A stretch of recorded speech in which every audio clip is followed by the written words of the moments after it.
Bonjour à tous et bienvenue dans cette nouvelle vidéo. Alors aujourd'hui une petite vidéo récapitulative et précision sur les vidéos de la semaine. Donc c'est vraiment le type de vidéo qu'on va retrouver sur la communauté. Alors je fais cette vidéo surtout pour revenir sur certains points et les dernières questions qui ont été posées hier également sur l'école. Pourquoi est-ce que je fais ce type de vidéo? Tout simplement parce que je l'ai toujours fait d'une part. Et pourquoi est-ce que je veux faire ce type de vidéo sur la communauté? Parce que je sais que ça peut être lourd pour certaines personnes, que ce soit des vidéos où je parle et où j'explique sans spécialement d'image ou sans démonstration technique. Donc comme ça, vous voyez un petit peu le type de vidéo que je vais faire. Et donc dans cette vidéo, je vais répondre non seulement aux questions de la semaine, mais aussi aux questions qui ont été posées sur d'autres vidéos. Puisque comme vous le savez, au jour d'aujourd'hui, ça fait 2 ans que je fais des vidéos. J'ai plus de 300 vidéos sur la chaîne. Vous voyez les questions qui sont posées sous la vidéo du jour, mais j'ai évidemment des questions qui tombent sur des vidéos d'il y a un an et demi, comme par exemple sur les escaliers ou d'autres. Donc, je vais profiter de répondre à toutes ces questions. Pourquoi est-ce que je fais ça? Il est 6h30 du matin, je viens d'arriver dans mon atelier, je vais commencer à travailler. J'ai lu les commentaires ce matin en me levant et donc j'ouvre la caméra, je mets mon micro et je prends 3 minutes pour vous répondre tout simplement. Et donc pour moi, ça va beaucoup plus vite que de répondre dans les commentaires et des fois à la même question plusieurs fois posée. Donc les gens ne prennent pas toujours le temps de lire les commentaires et donc moi aujourd'hui je n'ai plus le temps de répondre à 50 commentaires, on me pose 50 fois la même chose et donc je prends la peine de faire une fois une réponse pour toutes les personnes. Voilà un petit peu le principe. Alors première chose qui a été beaucoup posée concernant la vidéo de mise en œuvre du Rubio, c'est le mélange. Est-ce que j'avais bien fait correctement? Et deuxième question, c'était le prix. Donc cette objectivité de prix où en effet, soi-disant, non c'est cher, etc. Donc je vais vous faire une démonstration et objective avec 3 autres produits et vous démontrer en fait qu'il y a vraiment une réelle différence de prix entre le Rubio et les autres produits avec la résistance, etc. Ça c'est un autre débat. Alors première chose à comprendre, c'est le mélange du Rubio. Donc Rubio vous vend 1 litre d'huile pour couvrir 50 mètres carrés de surface. Et à ça, ils y ajoutent 300 millilitres d'accélérateur. Ça fonctionne pour tous les contenants. Donc ici, c'est 325 millilitres, je crois, je ne me souviens pas des contenances, 275 millilitres, donc 275 millilitres. Et avec le composant B, on a 75 millilitres, donc 75 millilitres, donc 30% également du contenant. Mais avec 275 millilitres, on va pouvoir couvrir une certaine surface. Je ne connais pas les quantités, mais c'est noté. Et donc, quand on fait le calcul du mélange du Rubio, on doit prendre la surface à couvrir et cette surface, donc calculer le nombre de millilitres dont vous avez besoin pour couvrir cette surface.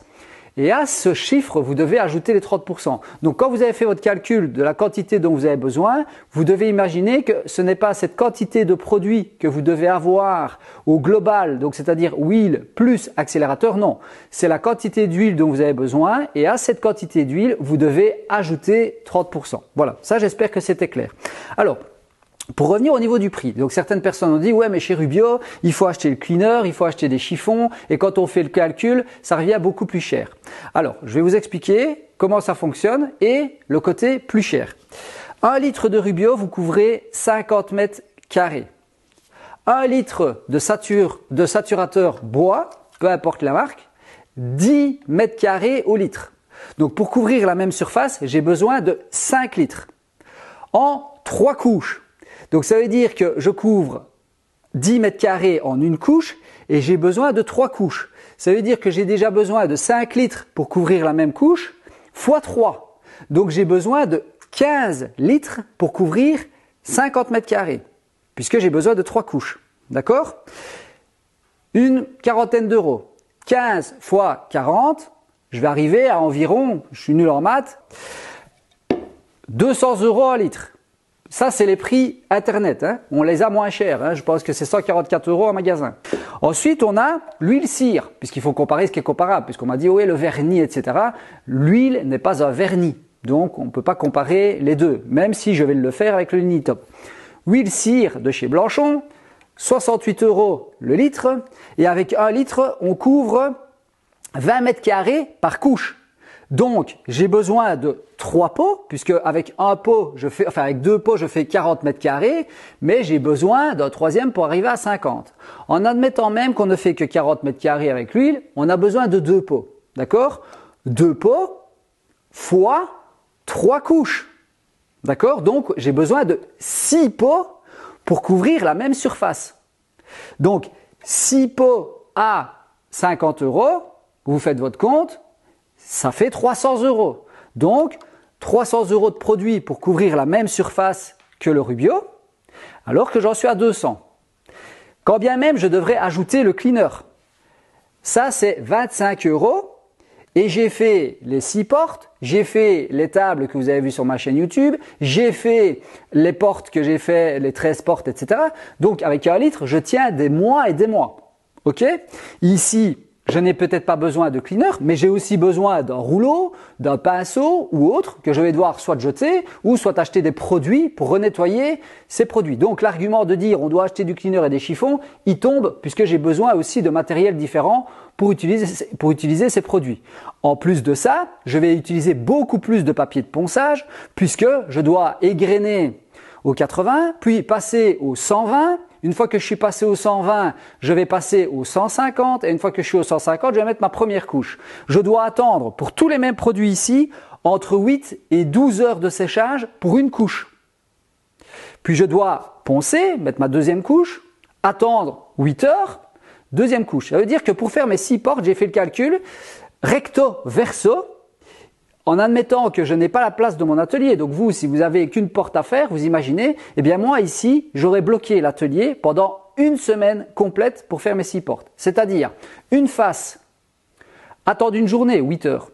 Le lendemain, poncer, mettre ma deuxième couche d'huile, attendre une journée, donc 2 jours pour ma deuxième couche. Poncer, troisième journée, troisième couche. Quatrième journée, je retourne mes portes seulement. Et je refais la même opération. Donc ça fait 6 à 7 jours pour mettre mes portes, sans pouvoir utiliser l'atelier. Mais que vous soyez amateur ou professionnel, c'est pareil. C'est-à-dire que moi, j'ai un espace suffisant que pour mettre 6 portes étalées, mais un amateur ne l'a peut-être pas, cette place pour faire 6 portes. Et admettons que vous voulez faire les portes de votre étage, même 3 portes, et que vous devez faire porte par porte et face par face, votre petit atelier sera bloqué 1 mois. Donc voilà. Je n'y vois vraiment que des avantages et en termes de résistance, c'est du bois. Donc ça veut dire que tous les produits qui protègent le bois, c'est surtout le bois qui doit être respecté. Parce que le produit va avoir une certaine résistance, certes, mais j'avais eu un commentaire d'une personne qui me disait « Oui, moi j'ai eu un fruit que j'ai laissé poser sur ma table tout le week-end. Quand je suis revenu, j'étais dégoûté, c'était rongé. » Oui, mais si vous aviez utilisé un vernis polyuréthane, si vous laissez un fruit pourri sur votre table, le vernis polyuréthane va être bouffé par l'acidité du produit aussi. Si vous allez sur un plancher avec vos bottines plats de cailloux ou si vous y allez avec des chaussons, votre produit va durer bien plus longtemps si vous avez des chaussons qu'avec des bottines. Donc il y a aussi toute cette comparaison de résistance de produits dans les conditions idéales et dans les conditions d'utilisation idéales ou identiques. D'accord? Donc ça, c'était pour le Rubio. En plus de ça, vous n'êtes pas obligé d'acheter 1 litre. Souvent, ce type de produit, vous allez devoir acheter minimum un demi-litre. Mais ici, vous pouvez avoir des contenants même de 20 millilitres pour faire des petits objets. Et donc ça, je sais pas, ça coûte peut-être 15 ou 20 balles, d'accord? Mais vous allez peut-être pouvoir faire un tout petit objet. Avec ça, je sais couvrir, par exemple, la couveuse que vous aviez vue. Avec ça, j'ai large assez pour couvrir ma couveuse. Et ça coûte 15-20 €. Ici, si je dois acheter un pot de 50 millilitres, j'en suis à 30 €. Et donc là, je suis quasiment au double du prix que le Rubio. Et je vais devoir jeter ou conserver le produit des mois, etc., qui souvent on ne peut pas y conserver. Qu'ici, l'huile, ça se conserve des mois. Il suffit juste de remélanger après le mélange d'huile et du produit, on va dire, des pigments. D'accord? Donc ça, c'était pour le Rubio. Maintenant, on va passer aux questions sur les cols. Alors, concernant les cols, qu'est-ce qui est beaucoup revenu? En tout cas, dans la vidéo d'hier, ça a été, oui, moi j'ai lu sur le mode d'emploi, le double encollage, il est conseillé sur les pots. Ce qu'il faut comprendre, c'est que les cols sont testés d'une manière industrielle, donc avec des cadreuses ou des presses pneumatiques, hydropneumatiques ou hydrauliques. Moi, je reporte ça à notre niveau avec les outils que nous avons. On n'aura jamais la même puissance de pressage avec nos serre-joints tels que j'ai ici ou même des serre-joints à dormant qu'une cadreuse ou qu'une presse hydropneumatique, pneumatique ou hydraulique. D'accord? Et donc, il faut comprendre que la colle D3, elle est plus épaisse que la D1 ou D2 et donc il faut une force de pression beaucoup plus importante pour être certain que ces deux parties soient prises entre elles. En effet, Bernard, dans la première vidéo à 46 minutes, dit que pour augmenter le temps d'ouverture, on peut en coller les deux parties. Mais il précise derrière que si à un moment donné une légère croûte se fait sur la colle blanche, c'est mort. Il faut tout essuyer. Tandis que le fait de ne faire qu'une seule couche, dans tous les cas, ça fonctionne. Avec une pression à notre niveau ou avec justement cette croûte qui pourrait se créer, qui n'existerait pas puisque directement on vient coller nos deux pièces entre elles. Donc voilà.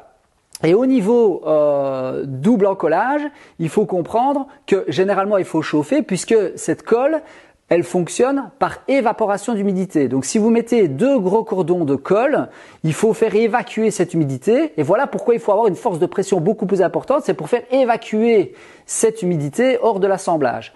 De plus, trop de colle tue la colle. Et donc, comme je l'avais déjà expliqué sur une vidéo où je fais des panneaux de table ou des plateaux de table, il faut un léger filet au-dessus et en dessous qui colle et quasiment pas la colle qui dégouline. Mais il faut que la colle ressorte tout le long de vos assemblages pour pouvoir garantir de la colle sur toute la largeur. Pourquoi est-ce qu'il ne faut pas trop de colle? 0,35 mm, ajustage de l'assemblage. Ça veut dire que si vous mettez trop de colle, par exemple dans un tenon mortaise, la colle va aller dans le fond et vous n'allez pas arriver à presser votre tenon et donc votre montant dans votre traverse ou votre traverse dans votre montant et donc ça risque même de casser l'assemblage puisqu'il y aura une pression trop importante et la colle étant trop épaisse n'arrivera pas à sortir de l'assemblage. Il faut essayer de mettre toutes les choses en perspective et de nouveau je parle sous contrôle de Bernard puisque toutes ces questions, je les lui ai posées non seulement hors caméra, puisque comme je l'avais expliqué, pendant 15 minutes on a parlé et on n'avait pas remarqué que la caméra n'était pas en marche, d'une part, mais d'autre part, j'ai reposé des questions suite à leur départ qui avaient été posées sous la vidéo, comme par exemple la péremption des cols. Voilà, donc ça il faut le savoir. Un point aussi important que j'avais oublié et donc que je reprécise ici même si elles sont dans les autres vidéos, c'est le temps d'application de la colle après le façonnage de vos assemblages. Donc si vous rabotez, dégauchissez des bois et que vous devez faire un plateau de table, vous ne devez pas attendre plus de 24 heures avant d'assembler vos pièces. Comme par exemple des marches d'escalier, vous allez dégauchir, mettre à épaisseur, raboter, mais bon, vous allez corroyer vos bois et puis vous devez les coller entre elles. Par exemple, si vous n'avez pas une pièce suffisamment large, il ne faut pas dépasser 24 heures avant la mise en place des colles parce que les tanins ou la graisse de certains bois comme le padouk, l'ipé, le teck, même le noyer, rejettent une partie de graisse et une partie de tanin qui, des fois, altèrent la qualité de la colle ou plutôt l'adhérence de la colle. Donc, 24 heures. Par contre, si vous faites des portes, vous allez mettre à épaisseur, etc., vos montants, vos traverses et vos différents éléments. Et vous savez que vous n'allez pas faire vos assemblages tout de suite. Il n'y a pas de problème. Vous pouvez laisser vos pièces de bois 1 semaine, 2 semaines sur le côté. Par contre, quand vous allez faire vos tenons et mortaises, donc façonner les assemblages à coller, là, faites-le en vous disant je dois absolument faire le collage dans les 24 heures après avoir façonné puisque vous allez reprendre de la matière au-dessus et en dessous pour faire votre tenon et donc c'est la partie tenon et la partie mortaise qui elles au moment où vous allez reprendre tous les tanins etc sont partis mais par contre 24 heures après, de nouveau les tanins ou les graisses peuvent remonter du tenon qui vient justement d'être façonné. Ok? Donc ça, j'espère que c'est plutôt clair. Je remercie Benoît S d'avoir fait la remarque pour laquelle j'avais oublié et d'en reparler, etc. Alors, dernier point, et c'est là aussi toute l'utilité que vous compreniez quels seront le type de vidéos qu'on va retrouver dans la communauté, c'est les questions qui m'ont été posées sur d'autres vidéos. Donc on m'a posé la question, quelle était la référence de la fraise que j'ai utilisée pour défoncer mes charnières avec mes gabarits à l'imprimante 3D? Eh bien, c'est tout simplement une fraise de chez CMT avec un roulement sur le dessus. Alors, attention, c'est une fraise avec une queue de 6 et on doit rajouter un compensateur, donc une bague qui vient se mettre autour de cette queue qui est de diamètre 8 pour insérer justement dans la pince de la défonceuse Festool. Voilà, ça c'était une réponse qui était demandée en particulier. Alors, pourquoi est-ce que justement je prends la peine de répondre à ces questions et pourquoi je veux le faire en communauté? Je me doute que certaines personnes s'en foutent de ce que je dis ici et donc ça risque d'être contre-productif de faire ce type de vidéo en permanence puisque les gens à un moment donné ne viendront peut-être pas voir une vidéo où ils cherchaient une info et le fait de le faire en communauté, eh bien toutes les personnes qui souhaitent avoir des infos et des réponses les auront d'une manière personnalisée comme par exemple pour la fraise ici ou pour la question qui m'avait été posée de savoir quelle lame est-ce que j'utilise pour couper le MDF ou les panneaux de particules, donc les panneaux d'agglomérés, sans stratifier ou mélaminer, eh bien j'utilise une lame de 96 dents, donc 96 dents, diamètre 300 puisque ça c'est par rapport à ma scie à format, et ce sont des dents alternées, d'accord, positives 8% ou 15%. Positive 18% et avec un angle dent alterné, le dessus de la dent sur 15%. Voilà, c'est des lames de chez Virutex ou Wirutex, je ne sais pas si c'est connu. Voilà, c'est une excellente lame, je n'ai pas d'autres références à vous donner par rapport à ça. Je rappelle que vous pouvez aller télécharger tout le récapitulatif que Vincent Etienne a fait. Donc c'est dans la description parce que certaines personnes me demandent c'est où qu'on peut télécharger? Eh bien c'est tout simplement dans la description de la vidéo. Vous cliquez sur description et là vous allez voir le lien pour télécharger sur Google Drive, donc sur la vidéo d'hier. Ok? Comme je disais, ce type de vidéo n'a pas d'intérêt pour une grande majorité des gens qui suivent la chaîne, voilà. Et donc c'est comme je le disais, ce type de vidéo qui sera faite sur la communauté avec en plus du contenu plus poussé, ben voilà, comme la colle, la première vidéo d'1h10, je sais que ça a pu embêter certaines personnes. Eh bien, ce type de vidéo sera réduite sur la chaîne principale avec le maximum d'infos ou en tout cas les infos les plus pertinentes, peut-être un peu comme j'ai fait hier, donc synthétisé. Et par contre, sur la communauté, cette vidéo qui dure 1h10, eh bien, elle durera 2 heures ou 3 heures en fonction des échanges qu'on a eus. Et donc, vous l'aurez en totalité, sans filtre, sans coupure. Et donc, vous aurez toutes les informations que vous cherchez. D'ailleurs, à ce sujet, je vais faire venir Constructive, peut-être Bulduise et la Confédération Bois pour parler justement des maladies liées à notre métier, c'est-à-dire les cancers des sinus, cancer des yeux ou plutôt assèchement de la muqueuse des yeux dû aux poussières fines, cancer de poumon, etc.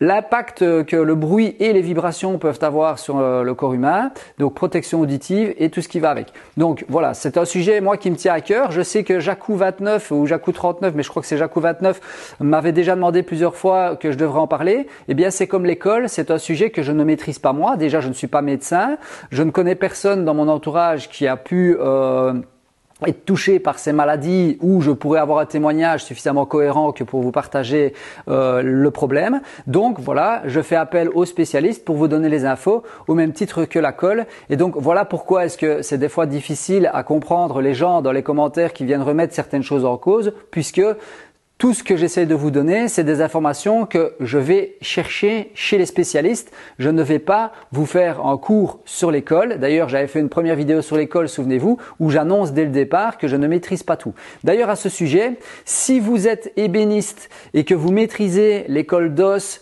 l'école de nerfs ou l'école de poisson, etc., qui sont des cols bien spécifiques, c'est quelque chose que je ne maîtrise pas, eh bien, je vous invite à prendre contact avec moi et ça me fera un plaisir de vous recevoir pour que vous puissiez expliquer exactement comment ça fonctionne, dans quel cas est-ce qu'on les utilise, pourquoi, etc. Je sais aussi qu'on fait des cols à la caséine pour justement certains ouvrages bien particuliers. Eh bien, je suis évidemment totalement ouvert à recevoir ces personnes ou même me déplacer si c'est en Belgique et aller faire découvrir, pourquoi pas, votre atelier. Voilà, donc c'est fini pour aujourd'hui. J'espère que vous avez un petit peu toutes les infos synthétisées. Si pas, je vous invite quand même à aller voir les 3 vidéos qu'on a fait sur la colle. Je les ai quand même pas fait, j'espère pour rien.